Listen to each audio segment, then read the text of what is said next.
Hello, it's Tuesday, October 29, 2024. And we are installing an air horn on the bus. I picked this thing up, got a really good deal at the flea market in Pickens, South Carolina.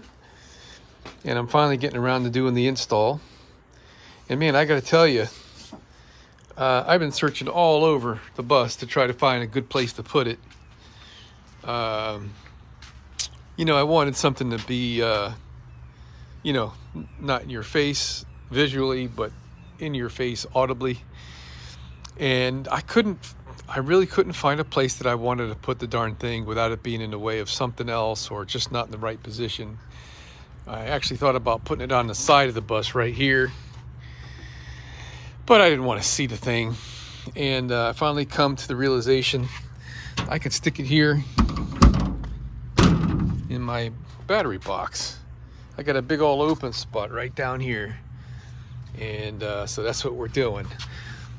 Yesterday I took the little bracket off that holds these cables. These are the tank drain cables, and I want to get rid of those darn valves anyway because they leak, and just get manual drain cocks. So I took the little bracket off like this one has in the back. It's a little piece of angle that holds these in there from here, and we're going to use this spot to put a bracket and install the horn this way, facing forward and slightly downward so it won't collect water. And we've got air right here. There's a port back there on a dry tank, and we're going to tee into that tank with an electric solenoid valve. And I'm also going to entertain the idea of using a pressure regulator so I can modulate how loud this horn is. I don't know if that's going to be fruitful or not, but hey, it's free. I've got this. This is a leftover piece from when I dismantled the original equipment off the bus. This reduced the pressure that went to the little stop sign swingies that would come out on the side of the bus. And I have another one that also, this had a little bar thing in the front so the kids wouldn't cross. And I'm going to play around with this to see if that does the trick for me. And so yesterday I made this nice bracket, which is hanging right here, and it's almost completely dry. I don't know why this paint takes forever to cure. So I think we're gonna put that in the oven and heat it up a little bit. Maybe that'll dry it a little bit better, faster. Let me show you the paint I used. This is good stuff, but God, it's so slow to dry. I like Krylon is my favorite. Exo Rust, primer and paint in one. So, all right, here we go, man. We're gonna get this thing installed. And we got the temp at 200.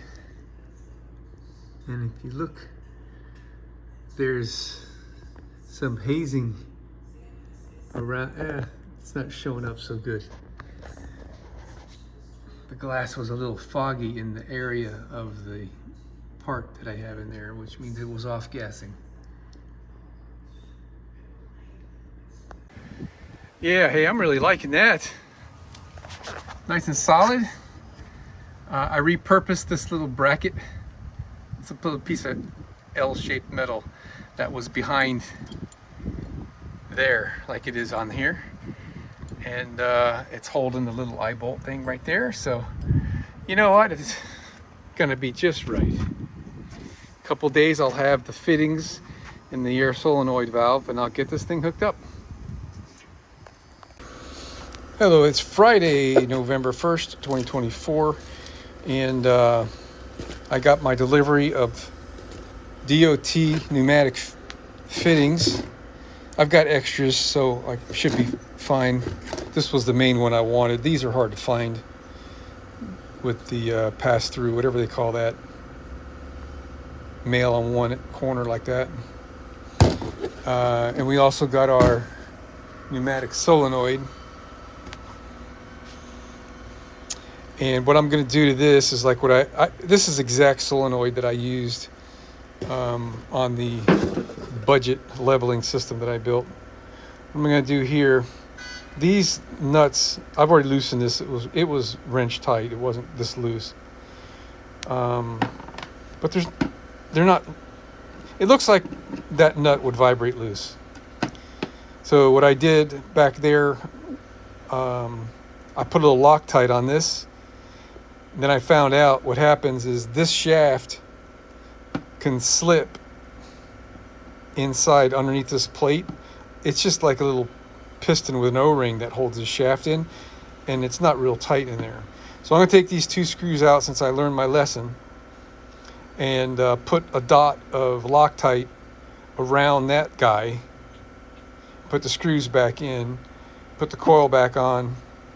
I don't think I'll Loctite the coil yet because I am not sure what's going on here yet, but this, it's convenient to be able to take the coil off with just a nut rather than disconnecting wires if I need to change something up. So I just want to make sure we get that done first. Alrighty, man, we just put a little spooge of blue medium strength Loctite underneath that plate, and now we're going to put the screws back in, wipe this clean here, and that'll keep this thing from spinning when I try to take the nut off in the future.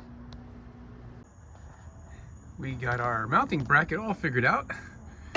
That's going to hold the regulator, and I'm just going to thread the regulator and the solenoid valve together so everything will be mounted, and that's going to be just perfect.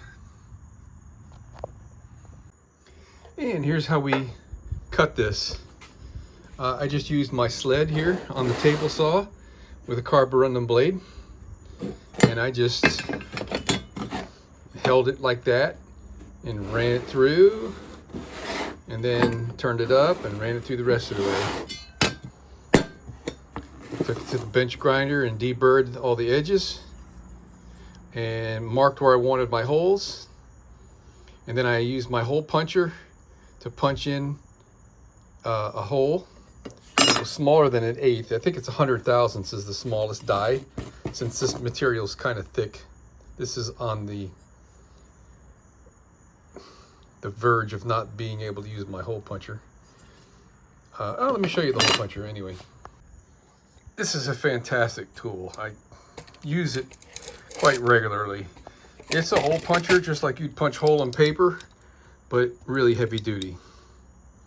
And it's got interchangeable dies, so you have all these different hole sizes, and I use the smallest one. You know, you take a center punch, you know, you can probably see the scratch marks I put in there of where I wanted it. I just arbitrarily chose 5/8 of an inch from each side, center punched it, and the tips of these dies have a point on them, and you can locate right into a center punch hole with that point and get dead on where you want to go.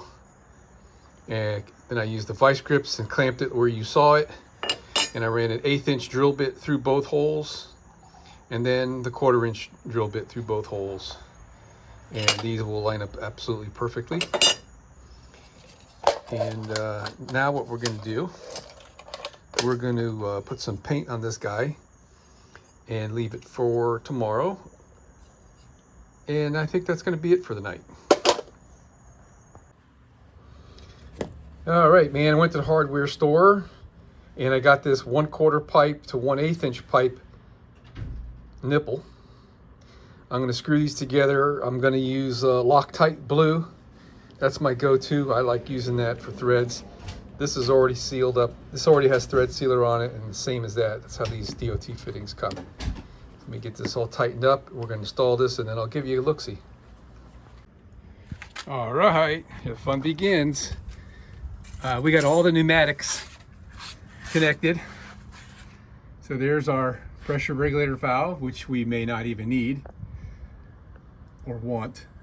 There's our solenoid valve, and we've got the 1/4 inch nylon tubing with DOT fittings, and I got 1/4 inch loom over all of the tubes. as well as the one back there that it won't focus on. And so we've got we've got the solenoid is working. I need to clamp this onto something that it'll stay. And now we can turn up, I have earplugs in, by the way. Turn up our pressure regulator.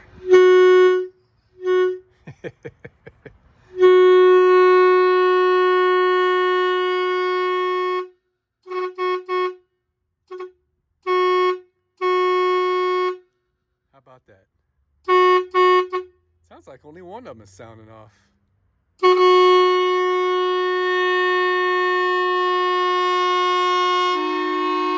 There we go.